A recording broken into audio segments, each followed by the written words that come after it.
நீங்கள் பார்த்து கொண்டிருப்பது உங்கள் ஜாஷுவா டிவி. சகல ஜனங்களுக்கும் நற்செய்தி.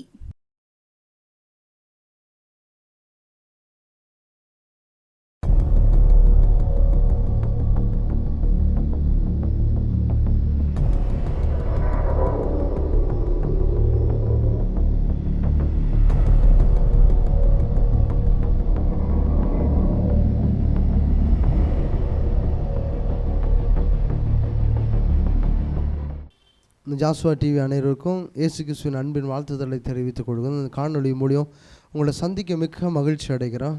இந்த எழுப்புதல் நேரத்துக்காக ஆண்டவர் உங்களோடு பேசுவாராக. ஜெபம் இல்லாமா? ஏசப்பா, மை நன்றியோடு மை துதிக்கிறோம், சோதரிக்கிற ஆண்டவரே. ஆதி அந்து மாணவரே மை துதிக்கிறோம், அல்வ மாணவரே மை துதிக்கிற ராஜா. முந்தினோரும் பிந்தினோரும் மாணவரே மை துதிக்கிறோம். அப்பா, ஒவ்வொரு பிள்ளைகளோட இருதயத்தில் நீங்கள் பேசுங்க, நீங்கள் அசைவாடுங்க ஆண்டவரே. நீர் பேசுகிற தெய்வமாக இருக்கிறீர் ஆண்டவரே. நீ மகிமைக்கு பாத்திரராக இருக்கிறீர். நீர் மங்காத பிரகாசமாக இருக்கிறீர். ஒவ்வொருடைய இருதயத்தில் நீங்கள் பேசி அதன்படி வழி நடத்த கிருபை செய்யுங்கப்பா. இம்மட்டும் காத்து எபினேசரே மை துதிக்கிறோம்பா. இனி காத்து வழி நடத்துங்க. இயேசு கிறிஸ்துவை ஜெபிக்கிறோம் நல்ல பிதாவே, ஆமென். ஆதியாகமம் 49ஆம் அதிகாரம் 22 24 வரை. யோசேப்பு கனிதரும் செடி, அவன் நீரூற்றண்டையில் கனிதரும் செடி, அவன் கொடிகள் சுவரின் மேல் படரும். வில்வீரர் அவனை மனமடிவாக்கி அவன் மேல் எய்து அவனை பகைத்தார்கள். ஆனாலும் அவனுடைய வில் உறுதியாய் நின்றது. அவன் புயங்கள் யாக்கோபினுடைய வல்லவரின் கரங்களில் பலத்தன. இதனால் அவன் மெய்ப்பனுக்கு இஸ்ரவேலின் கண்மலையும் ஆனான்.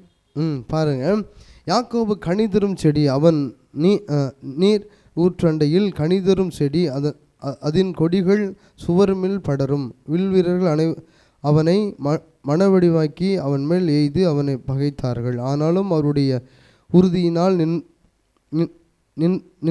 அவனுடைய வில் உறுதியாய் நின்றது. அவன் புயங்கள் யாக்கோபினுடைய வல்லவரின் கரங்களில் பலத்ததனால் அதனே அவர் மெய்ப்பனும் இஸ்ரவேலின் கண்மலையும் ஆனார். பாருங்கள், யோசேப்போட வாழ்க்கையில் பார்த்தீங்கன்னா எவ்வளோ பாடுகள். என்னென்னா, பிறந்த வீட்டிலேயே என்ன செஞ்சாங்க, புறக்கணிக்கப்பட்டாங்க. என்னென்னா, அவருடைய தேவ திட்டம் அப்படி. அதே போல் தான் நம்மளுடைய வாழ்க்கையிலையும் நமக்கு தேவ திட்டம் வச்சுருக்கிறாங்க அப்படின்னா என்ன செஞ்சிடறாங்க, நம்ம புறம்பே தள்ளப்படுற சூழ்நிலைக்கு வந்துடும். தேவன் நம்ம மேலே ஒரு நோக்கம் வச்சுருக்கிறாங்கன்னா குடும்பமே நம்மளை ஒதுக்க ஆரம்பிச்சிடும். குடும்பமே என்ன செஞ்சிடும், நம்மளை என்ன செய்யணும், புறக்கணிக்க ஆரம்பிச்சிடும். அதே போல் தான் யோசேப்போட வாழ்க்கையில் பாருங்கள், அவன் கனி தரும் செடி, அவன் நீரூற்றண்டையில் கனி தரும் செடி, அதன் கொடிகள் சுவரும் மேல் படரும். ஏன்னா இன்றைக்கி எகிப்தில் என்ன செஞ்சு அவனுடைய ராட்சியம் என்ன செஞ்சு கர்த்தருடைய தெய்வ திட்டம் அவனோடு வெளிப்பட்டுச்சு. அதே போல் தான் நமக்கு அன்றைக்கி யோசேப்பை தெரிந்து கொண்டார். கனிதடும் செடியை போல் என்ன செய்கிறார், தெரிந்து கொண்டிருக்கிறார்னா நம்மளே என்ன செஞ்சுக்கிறார், இந்த தேசத்துக்காக இந்த பட்டணத்துக்காக கனிதொடுக்கும் செடியை போல் நம்ம நினைச்சுக்கிறாரு, தெரிந்திருக்கு. அதான் சொல்கிறார், நல்ல கனி கூடாத மரமெல்லாம் என்ன செய்யப்படுமா, வெட்டுண்டு அக்னியில் போடப்படும். நம்ம வாழ்க்கையில் கனிகளை பார்க்குறோமா, நம்ம வாழ்க்கையில் நம்ம கனிகளோட இருக்கிறோமா? அப்போ நம்ம வாழ்க்கையில் அந்த கனிகளை கொடுக்குற பிள்ளைகளாக மாறணும். யோசேப்பு கனி கொடுக்குற திராட்சை செடியை போல் இருந்தால் அதே போல் தான் நம்ம வாழ்க்கையில் கனி கொடுக்குற செடிகளாக மாற நினைச்சணும். நம்ம ஆண்டவர் சமூகத்தில் ஒப்பு கொடுத்து ஆண்டவர் நம்மளை கொண்டு என்ன திட்டங்களை வைத்திருக்கிறாரோ, என்ன நோக்கங்களை வைத்திருக்கிறாரோ அந்த திட்டத்தை நிறைவேற்றுகிற பிள்ளைகளாக என்ன செய்யணும், மாறணும். அதே போல் தான் அந்த யோசேப்போட செடி என்ன செஞ்சாங்க, கனி கொடுக்குற செடி என்ன செஞ்சால் சுவர் மேலே பரடிச்சான். அதே போல் தான் என்ன செய்யணும், நம்மளோட செடி தேசத்தில் படரி கர்த்தர் இவனோடு இருக்கிறாரு. அன்றைக்கி இஸ்ரவேல் சமூகத்தில் அதே மாதிரி என்ன செய்ய, எகிப்தில் என்ன செய்ய கர்த்தர் என்ன செய்கிறாரு, யோசேப்போடு இருந்தார். என்ன செய்கிறார், சிறைச்சாலையில் கூட இருந்தாருன்னு சொல்லி வேதத்தில் வாசிக்கிறோம்.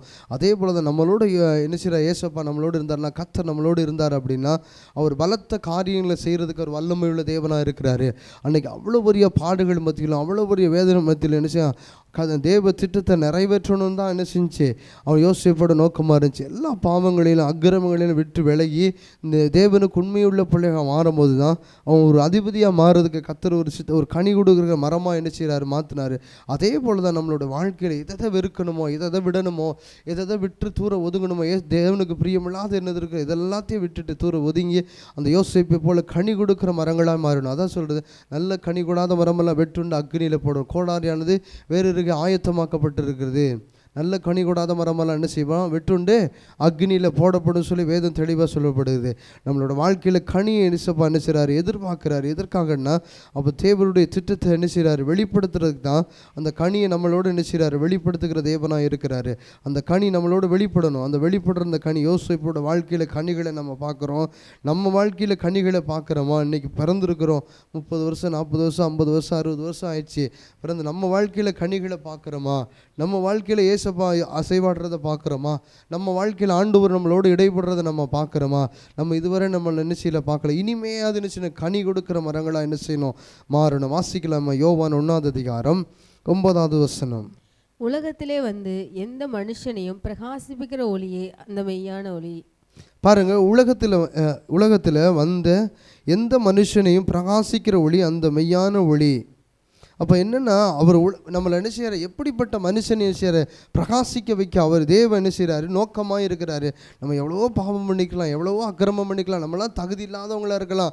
என்ன செய்யலாம், நிறைய பேர் நினைப்பாங்க என்னென்னா, நம்மளாம் என்ன செஞ்சிடும், அவர் கூலியை செய்யறதுக்கு நமக்கு தகுதி வேணும்ல, நிறைய படிப்பு வேணும், நல்ல ஞானம் வேணும், ஞானியை வெட்கப்படுத்தும்படி பைத்தியங்களை தெரிந்திருக்கிறேன்னு சொல்கிறாரு.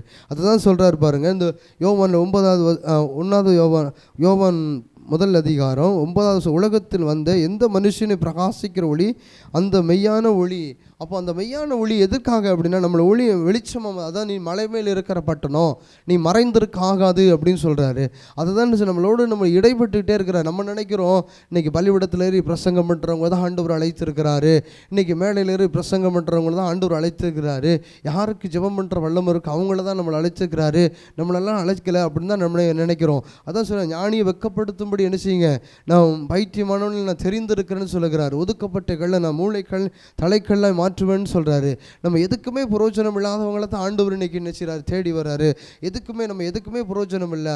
அன்னைக்கு பார்த்தீங்கன்னா யோசேப்போட வாழ்க்கையிலும் எதற்குமே பிரயோஜனம் இல்லை. இவன் கடைக்குட்டியாக அது எது வேலையும் செய்ய முடியாது, இவன் எதுக்கு அப்படின்னு சொல்லி என்ன செய்ய, தேவ திட்டத்தை வெளிப்படுத்தி இப்படிலாம் தரிசனம் எனக்கு தெரியுதுன்னு சொன்னோன்னே, இவன் நீ ஒரு ஆள், எனக்கு எல்லாமே சின்ன பையன், நீ சொல்லி நான் கேட்கவா அப்படின்னு சொல்லி எல்லாத்தையும் ஒதுக்குறாங்க. அதே போல் தான் நம்ம வாழ்க்கையில் நீங்கள் நிறைய இடத்துல ஊழியத்தின் பாதையிலையோ இல்லை ஜெபக்குழுலையோ இல்லை ஐக்கியத்திலையோ நீங்கள் நொறுக்கப்பட்டு தூர வந்திருக்கலாம். அதே மாதிரி நமக்கு வேண்டாம், ஊழியமே வேண்டாம் அப்படின்னு சொல்லி வந்திருக்கலாம். யோசேப்போட வாழ்க்கையில் பாருங்கள், ஆண்டவர் நம்மளை வைத்திருக்கிற என்ன நோக்கம் வைத்திருக்கிறாரோ, என்ன திட்டம் வைத்திருக்கிறாரோ, அந்த திட்டத்தை என்ன செஞ்சிருவார், நிறைவேற்றிடுவார். அதே போல் தான் என்ன செய்யறார், தேவன் வைத்த தரிசனத்தை என்ன செய்ய ஒருவனும் பறிக்க முடியாது. அவர் எதுக்காக நம்மளை முன்குறித்திருக்கிறாரோ தாயின் கருவில், அந்த நோக்கத்தை நிறைவேற்றுகிற தேவனாக இருக்கிறேன்னு சொல்லுகிறாரு. வாசிக்கலாமா? கொலோசியர் 1 அதிகாரம் 28 வசனம். எந்த மனுஷனையும் கிறிஸ்து இயேசுவுக்குள் தேறினவனாக நிறுத்தும்படிக்கு அவரையே நாங்கள் அறிவித்து, எந்த மனுஷனுக்கும் புத்தி சொல்லி, எந்த மனுஷனுக்கும் எல்லா ஞானத்தோடும் உபதேசம் பண்ணுகிறோம். ஒன்று தடவை வாசிங்க. எந்த மனுஷனையும் கிறிஸ்து இயேசுவுக்குள் தேறினவனாக நிறுத்தும்படிக்கு அவரையே நாங்கள் அறிவித்து, எந்த மனுஷனுக்கும் புத்தி சொல்லி, எந்த மனுஷனுக்கும் எல்லா ஞானத்தோடும் உபதேசம் பண்ணுகிறோம். எந்த மனுஷனும் கிறிஸ்து இயேசுவுக்கு தேறினவனாக நிறுத்தும்படிக்கு அவரையே நாங்கள் அறிவித்து, எந்த மனுஷனுக்கு புத்தி சொல்ல அந்த மனுஷனை எல்லா ஞானத்தோடும் உபதேசம் பண்ணுகிறோம். ஏன்னா அப்போஸ்தலர் பவுல் கொலோசியருக்கு எழுதுகிறார் என்னன்னா, நான் எந்த மனுஷரும் கிறிஸ்து இயேசுவுக்காய் தேறினவனாகவும் நிறுத்தவும் படிக்கு அவரையே நாங்கள் அறிவித்து, அந்த மனுஷனை புத்தி சொல்லி அந்த மனுஷனுக்கு எல்லா ஞானத்தோடும் உபதேசம் பண்ணுகிறோம். ஏன்னா அந்த நேரத்தில் என்ன செய்ய, கொலோசியர் சபையில் என்ன செய்யாங்க, அந்த பட்டணத்தில் போய் என்ன செய்ய உபதேசம் பண்ணுறாங்க. உபதேசம் பண்ணி தேறினவன் எதுக்குமே பிரயோஜனம் இல்லாதவன், இவனை வச்சு ஒன்றுமே செய்ய முடியாது அப்படின்னு பட்டணத்தில் ஒதுக்குறவங்களை கூப்பிட்டு அவங்களுக்கும் புத்தி சொல்லி அவங்களுக்கும் ஞானத்தை போதிச்சு என்ன செய்ய, உன்னையும் அழைத்திருக்கிறாரு, உன்னையும் முன்குறித்திருக்கிறாரு, உனக்கும் தேவ திட்டத்தை வைத்திருக்கிறாரு, உனக்கும் என்ன செய்ய இந்த உலகத்தில் கர்த்தருடைய தீர்மானம் இருக்குது அப்படின்னு சொல்லி பிரயோஜனம் இல்லாதவனை தட்டி எழுப்பி இதுதான் வழின்னு சொல்லி என்ன செய்கிறாங்க, போதித்து நடத்திருக்கிறாங்க. இப்போ அந்த மாதிரி ஊழியத்தை என்ன செய்ய முடியாது, பார்க்க முடியாது. அதே போல் தான் இன்றைக்கி இந்த காணொலி மூலியம் ஆண்டவர் பேசுகிறாரு. நீங்களும் அந்த புரோஜனமான பாத்திரமா உங்களை தெரிந்து கொள்ள போகிற போய் தான் ஆண்டவர் இந்த டிவி சேனல் மூலியம் உங்களோட என்ன செய்கிறாரு, பேசிக்கொண்டே இருக்கிறாரு. அன்றைக்கி பவுலை போல ஊழியம் செய்கிறதுக்கு, இன்றைக்கி பவுலை போல பட்டணமாக போய் என்ன புரோஜனமானதை போதிக்கிறதுக்கு ஒரு மனுஷனும் இல்லை. புரோஜனமானதை போதிக்கிறதுக்கு தான் ஆண்டவர் உங்களை என்ன செஞ்சுக்கிறாரு, முன்குறித்திருக்கிறாரு. உங்களை என்ன செஞ்சுக்கிறார், இந்த கடைசி கால எழுப்புதலுக்காக, கடைசி கால தேவ திட்டத்துக்காக, கடைசி கால தேவனுடைய நோக்கத்துக்காக என்ன செஞ்சுக்கிறாரு, முன்குறித்திருக்கிற தேவனாக இருக்கிறேன்னு சொல்லுகிறாரு. அதான் தேவன் தாயின் கருவில் உருவாதுக்கு முன்னே என்ன செஞ்சுக்கிறாரு, நம்மளை முன்குறிக்க போய் தான் அந்த வார்த்தை நம்மளை நோக்கி என்ன செஞ்சுட்டு இருக்குது, வந்துட்டு இருக்கு. அந்த திட்டத்தை என்ன செய்யுங்கிறோம், ஆண்டவருடைய மகிமை என்ன செய்யணும், நமக்கு வெளிப்படணும் அப்படிங்கிறது தான் தேவனுடைய நோக்கமாக இருக்கிறது. வாசிக்கலாமா? பிரசங்கின்னா 4வது அதிகாரம் 4வது வசனம். மனுஷன் படும் எல்லா பிரயாசமும் பயன்படும் எல்லா கிரியைகளும் அயலானுடைய பொறாமைக்கு ஏதுவாய் இருக்கிறதை நான் கண்டேன். மனுஷன் என்னென்ன செய்ய நினைக்கிறானோ பூமியில, அடுத்த மனுஷன் நல்லா இருக்கிற ஏதாவது ஒரு பிரயோஜனமானதை செய்ய ஆரம்பிச்சானா ரொம்ப நிச்சயம் பொறாமப்படுவாங்க. அதான் தேவ திட்டத்தை நீ நிறைவேற்றுகிற. வாசிங்க அதுக்கு கீழே. இதுவும் மாயை மனசுக்கு சஞ்சலமா இருக்கிறது. என்னன்னா மனுஷன் என்ன நினைக்கிறானோ அதை பூமியில செய்ய நினைச்சனா இது மாயே தான் இருக்குது. அது என்ன செய்ய பிரயோஜனமாக, அது பரலோக ராஜ்யத்துக்கு நம்ம என்ன செய்ய முடியாது, கொண்டு போக முடியாது. அது மாதிரி ஒரு மனுஷனுக்கு முன்னால் உலகத்தில் நல்லா இருந்துட்டேன்னா இவன் நல்லா இருக்கிறானே அவனை எப்படி கெடுப்போம் அப்படிங்கிற நோக்கமாக தான் இருக்குது. அதுவும் வசனத்தில் சொல்லுது, இந்த பிரசிங்கில் அதுவும் மாயை அப்படின்னு தான் சொல்லுது. உண்மையாக தான் சொல்லுவேன், அதுவும் மாயை. அது நினைச்சிக்குது ஒன்றுத்துக்கும் உதவாதுன்னு சொல்கிறது. நமக்கு புரோச்சனமானது போதித்து நடத்துகிற தேவனாக இருக்கிறாரு. அவர் சமூகத்தில் நம்ம உட்கார்ந்துருக்கும் போது, அவர் நம்ம யோசிப்பு அவர் சமூகத்தில் அநேக நாள் உட்கார்ந்துருக்கும் போது தான் அவர் தேவனுடைய திட்டம் வெளிப்படுகிறது. அதே போல் தான் அவருடைய திட்டத்துக்காக நம்ம உட்கார்ந்துருக்கும் போது தேவ சித்தம் நம்மளோட வெளிப்படுகிற தேவனாக இருக்கிறேன்னு சொல்லுகிறாரு. நம்ம கனி கொடுக்கிற மரமாக என்ன செய்யணும், மாறணும். கனி கொடுக்கிற செடியாய் மாறணும். யோசிப்போட வாழ்க்கையில் அவனுடைய கொடி என்ன செஞ்சான், சுவர் முழுவதும் படர்ச்சான். அதே போல் அவனுடைய கொடி சுவரில் படர்ந்தது போல் நம்மளோட கொடி தேசம் எங்கும், பட்டணம் எங்கும், கிராமங்கும் பெங்கும் என்ன செய்யணும், வெளிப்படுகிற பிள்ளைகளாக நம்ம மாறணும். தேவன் அவனோடு வெளிப்படுறாரு, தேவ திட்டம் எனக்குள்ளே இருக்குது, தேவனுடைய நோக்கம் நமக்குள்ளே இருக்குது. வாசிக்கலாமா? வெளிப்படுத்தல் சுவிசேஷம் 22வது அதிகாரம் 2வது வசனம் வாசிக்கிறீங்களா? நகரத்தின் வீதியின் மத்தியிலும் நதியின் இரு கரையிலும் 12 விதமான கனிகளை தரும் ஜீவ விருட்சம் இருந்தது. அது மாதந்தோறும் தன் கனியை கொடுக்கும். அந்த விருட்சத்தின் இலைகள் ஜனங்கள் ஆரோக்கியம் அடைவதற்கு ஏதுவானவைகள். அது ஜனங்களுக்கு ஆரோக்கியம் அடைவதற்கு ஏதுவாக இருந்துச்சு. பாருங்க, நகரத்தின் வீதியின் மத்தியில் நதியின் இரு கரையிலும் 12 விதமான கனி தரும் ஜீவ விருட்சம் இருந்தது. அது மாதந்தோறும் தன் கனிகளை கொடுக்கும். அந்த விருட்சம் இலையெல்லாம் ஜனங்களுக்கு ஆரோக்கியம் அடைவதற்கு எதுவாக இருந்தது. அப்போ அந்த கனிகளை பாருங்கள், அந்த வெளிப்படுத்துகிற சுவிசேஷத்தில் அந்த கனிகளை பாருங்கள். நகரத்தின் வீதியின் மத்தியில் நதியின் இரு கரையிலும் 12 விதமான கனிகளும் தரும் விருட்சங்கள் இருந்தது. அந்த 12 கனிகளும் பாருங்கள், அந்த விருட்சம் இருந்தது போல என்ன செய்யும். அதே போல் தான் நம்ம கனி கொடுக்குற மரங்களாக என்ன செய்யணும், மாறணும். அதே போல் தான் என்ன செஞ்சு நம்மளோட வாழ்க்கையில் தெய்வ திட்டத்தை வெளிப்படுத்துகிறதா என்ன செய்யணும், மாறுற பிள்ளைகளாக மாறணும். அந்த கனி கொடுக்குற பிள்ளைகளாக அந்த நகரத்தின் வீதியின் மத்தியில் நதியின் இரு பக்கமும் கனி கொடுத்தது போல் என்ன செய்யணும், நம்மளுடைய கனிகள் என்ன செய்யணும், அநேகருக்கு ஆசீர்வாதமாக மாறணும். அநேகருக்கு ஆரோக்கியமாகவும் என்ன செய்யணும், மாறுற பிள்ளைகளாக என்ன செய்யணும், மாறணும். நம்மளுடைய என்ன செய்யணும், நம்ம வாழ்கிற வாழ்க்கை என்ன செய்யும், விதி வந்தால் என்ன செய்வோம், வெந்து தின்னுட்டா விதி வந்தால் போயிடுவோம் அப்படின்றது வரக்கூடாது. நம்மள்ட்ட வந்திருக்கிறாங்கன்னா இவங்கள்ட்ட போய் ஜெபம் பண்ணியிருக்கோம், ஆண்டவர் ஒரு மாற்றத்தை தந்திருக்கிறாரு, இவங்கள்ட்ட போய் ஜெபம் பண்ணியிருக்காங்க, கர்த்தர் இவனோடு இருக்கிறாரு. யோசேப்போட போல் இருந்தது போல் அன்றைக்கி பார்த்தாங்க எகிப்தில் யோசேப்போட கர்த்தர் இருந்தாருன்னு சொல்லி வேதத்தில் வாசிக்கிறோம். இன்றைக்கி நம்மளோட கர்த்தர் இருக்கிறாரான்னு சொல்லி நினச்சலாம் சிந்தித்து பார்க்கணும். சிந்தித்து பார்த்து ஆண்டவர் சமூகத்தில் உட்காந்து, ஆண்டவரை எங்களை என்ன நோக்கத்துக்காக தெரிந்திருக்கிறாரோ, எதற்காக முன்குறித்திருக்கிறாரோ, எங்களுக்குள்ளே இருந்து என்ன செய்யணும், அந்த கனிகள் வெளிப்படணும். யோசேப்பு வாழ்க்கையில் அவனுடைய கொடிகள் என்ன செஞ்சு சுவர் மேலே படர்ந்தது போல், அப்பா எங்களுடைய கொடிகள் என்ன தேசத்தில் படரணும், எங்கள் கிராமத்தில் படரணும், எங்கள் சொந்த பந்தத்தில் படரணும். அதே மாதிரி தேவ திட்டம் எங்களுக்குள்ளே வெளிப்படணும்னு சொல்லி என்ன செய்யணும், நம்ம ஒவ்வொரு நாளும் செபிக்கும் போது அவருக்கு அது பலன் கொடுக்குற தேவனாக அது நம்மளை பலன் கொடுக்குற பிள்ளைகளாக மாற்று ஒரு வல்லமையுள்ள தேவனாக இருக்கிறாரு. அவருடைய சித்தத்துக்கு நம்ம ஒப்பு கொடுக்கும்போது அவர் நம்மளை கொண்டு செய்யும் காரியம் அது பயங்கரமாக இருக்கும். வாசிக்கலாமா? லூக்கா 13வது அதிகாரம் 7, 8, 9 வாசிக்கிறீங்களா? அப்பொழுது அவன் தோட்டக்காரனை நோக்கி, இதோ 3 வருஷமாய் இந்த அத்தி மரத்திலே கனியை தேடி வருகிறேன், ஒன்றையும் காணவில்லை, இது வெட்டி போடு, இது நிலத்தை ஏன் கெடுக்கிறது என்றான். அதற்கு அவன், ஐயா, இது இந்த வருஷமும் இருக்கட்டும், நான் இதை சுற்றிலும் கொத்தி எரு போடுவேன், கனி கொடுத்தால் சரி, கொடாவிட்டால் இனிமேல் இதை வெட்டி போடுவோம் என்று சொன்னான் என்றார். பாருங்க, அதுல ஒரு பக்கம் என்ன செய்ய எஜமான் என்ன சொல்றேன், இந்த மரம் கனி கொடுக்கல, இது என்ன செஞ்சிடும், வேண்டாம் வெட்டிடுவோம், நமக்கு தேவையில்லை. இப்போ என்ன செஞ்சிடும், வெட்டி இது எதுவும் செய்யுது, நிலத்தை பாழாக்குது, வேஸ்ட்டாக தண்ணியெல்லாம் செலவழியுது, எல்லாமே வேஸ்ட் ஆகிட்டே இருக்குது, இது பாலாகிட்டே இருக்குது அப்படின்னா. அப்போ தோட்டக்காரன் பார்த்து சொல்கிறான், இந்த ஒரு வருஷம் பார்க்கலாம், என்ன செய்யலாம், அதுக்கு கொத்தி என்ன செய்யலாம், எருவு போட்டு அதுக்கு என்னென்ன பரிகாரம் பண்ணணுமோ அவ்வளவும் பண்ணிவிட்டு என்ன செஞ்சிடலாம், இந்த வருஷம் கனி கொடுக்கலன்னா அடுத்த வருஷம் வெட்டிடுவோம் அப்படின்னு சொல்லி என்ன செய்யலாம், தோட்டக்காரன் எஜமானை பார்த்து சொல்கிறான். இன்றைக்கி அவன் உங்களுக்காக எனக்காக ஏசப்பா என்ன செய்கிறாரு, பறிஞ்சு பேசிகிட்டே இருக்கிறார். இந்த வருஷம் என் பிள்ளை கனி கொடுத்துருவான், அடுத்த வருஷம் என் பிள்ளை கனி கொடுத்துருவான் அப்படின்னு சொல்லி எதிர்பார்ப்போடு என்ன செய்கிறார், ஏசப்பா நம்மளோடு இருக்கிறாரு. அதுதான் அந்த ஒரு தோட்டக்காரர் தான் என்ன செய்கிறார், நம்மளோட எதிர்பார்ப்போடு. இன்றைக்கி எஜமான் என்ன செய்கிறார், எப்படியாவது கனியை என்ன செய்கிறாரு, கனி கொடுக்கலான்னு என்ன செய்யலாம், பார்த்துக்கலாம், வேறு யாராவது கனி கொடுக்குறவங்கள பார்த்துக்கலாம்.